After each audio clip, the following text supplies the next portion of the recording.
जय श्री कृष्णा, राधे राधे। मैं पूजा शर्मा शुभ पर चैनल पर आपका स्वागत करती हूँ। आज इस वीडियो में हम अनंत चतुर्दशी पे सुनी जाने वाली गाज माता की कहानी सुनेंगे।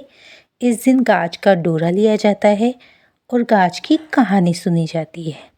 तो आइए कहानी शुरू करते हैं। राजा रानी के एक लड़का था। राजा रानी के लड़के के कोई बच्चा नहीं होने के कारण वे बहुत दुखी थे। एक दिन रानी अपनी सहेली के पास गई तो वे गाज माता की पूजा कर रही थी। रानी ने भी गाज माता की कथा सुनी। वहीं उसने संकल्प किया कि यदि मेरी बहू नहाई मतलब गर्भवती रह जाएगी तो वह 1.25 पाव का रोट चढ़ाएगी। कुछ दिन बाद वह गर्भवती हो गई। रानी ने रोट नहीं बनवाया और कहा यदि बहू के पुत्र हुआ तो मैं तभी 1.25 सेर का रोट चढ़ा दूंगी। बहू के पुत्र भी हो गया। रानी ने कहा अभी नहीं, पोते की शादी होगी और बच्चे होंगे तभी 5 सेर का रोट चढ़ाऊंगी। गाज माता का दिन आया। 8 तार का डोरा हल्दी में रंग कर रानी ने बहू को दिया कि गले के मंगलसूत्र में बांध लेवे। बहू ने बांध लिया।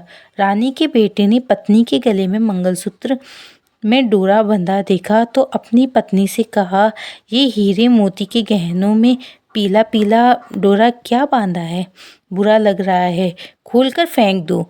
तुम पढ़ी लिखी होकर कैसी कैसी बातें मान लेती हो। उसने खोल कर रख दिया। रानी ने गाज माता के व्रत के लिए बहू का अलूना रोट बनवाया क्योंकि एक ही खाना था। रानी के बेटे ने खाना खाते समय पत्नी को रोट खाते देखा तो कहा ये रोट मत खाओ, बच्चा छोटा है, दूध पीता है, उसका पेट दुखेगा। उसने रोट नौकरानी को दे दिया। अब तो गाज माता को बहुत क्रोध आया। उसी समय आंधी तूफान चला दिया। बादल गरजने लगी। गाज माता गाजती घूरती आई और पालने सहित बच्चे को ले जाकर भीलनी के आंगन में रख दिया। उसके बच्चे नहीं थे। वह बहुत खुश हुई। इस समय महल में बच्चा खो जाने से हाहाकार मच गया। सास मन में बहुत सोचने लगी कि मैंने रोट नहीं चढ़ाया, इसी कारण बच्चा खो गया।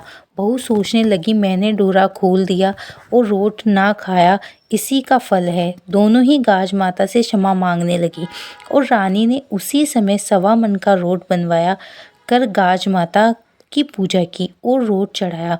तभी भेलनी ने आकर कहा मेरे आंगन में एक बच्चा पालने सहित तूफान के साथ आया था। रानी ने कहा अवश्य वह हमारा राजकुमार होगा। गाज माता का कोप होने से ही ऐसा हो गया। भेलनी ने कहा कैसा कोप? रानी ने सब बातें बताई। भेलनी ने कहा यदि मेरे पुत्र हुआ तो मैं भी 1.25 पाव का रोट गाज माता के चढ़ाऊंगी। माता की कृपा से भेलनी माँ बन गई। उसने तुरंत 1.25 पाव का रोट चढ़ा दिया। गरीब थोड़ा चढ़ावे, अमीर ज़्यादा चढ़ावे, पर रानी की तरह न करे। जैसा रानी पर कोप किया हे गाज माता वैसा किसी पर ना करे, और जैसे भीलनी को पुत्र दिया वैसे सबको को दे। जय हो गाज माता। तो आइए अब सुनते हैं गणेश जी की एक छोटी सी कहानी। एक छोटा सा छोरा अपने घर से खेलने गया। रास्ते में गणेश जी मिले। गणेश जी बोले छोरा कहाँ जा रहा है? छोरा बोला मेरी माँ से लड़ाई हो गई है, मैं गणेश जी के पास जा रहा हूँ। जाते जाते जंगल में चला गया। गणेश जी ने सोचा ये तो मेरे नाम से जा रहा है, इससे कुछ हो गया तो अपना नाम खराब हो जाएगा। गणेश जी बालक के रूप में उसके सामने आए। गणेश जी बोले छोरा कहाँ जा रहा है? छोरा बोला विनायक जी से मिलने जा रहा हूँ। गणेश जी बोले मैं ही विनायक हूँ। वो बोला मैं तो नहीं मानूँ तुम विनायक हो। गणेश जी बोले कुछ भी मांग ले। तब वो बोला मैं क्या मांगूँ? तो गणेश जी बोले तू मांगे जो ही मांग ले, पर एक ही बार में मांग ले। तब छोरा बोला पलंग निवार का पोछो गजराज को, दाल भात गंवा के फल के, ऊपर मुट्ठी खांड की, फरसन वाली ऐसी मांगू जाने फूल गुलाब को।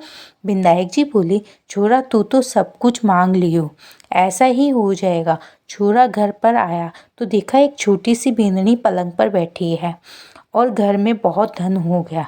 लड़का अपनी माँ से बोला कि माँ विनायक जी ने कितना दिया? माँ खूब खुश हुई और बोली, विधायक जी, जैसा आपने मेरे लड़के को धन दिया वैसा सब कोई को देना, सुनने वाले को, कहने वाले को और अपने सारे परिवार को देना। जय हो गणेश जी महाराज। यदि आपको वीडियो अच्छा लगे तो लाइक शेयर कीजिए, चैनल पर नए हैं तो चैनल को सब्सक्राइब कीजिए, बेल आइकन को दबा दीजिए जिससे आने वाले वीडियो का नोटिफिकेशन आपको मिल जाए। हिंदू धर्म, रीति रिवाज, कथा कहानी, गीत भजन, ये सब सुनने के लिए आप हमारे चैनल से जुड़े रहें। वीडियो में अंत तक बने रहने के लिए आपका बहुत बहुत धन्यवाद। जय श्री कृष्णा।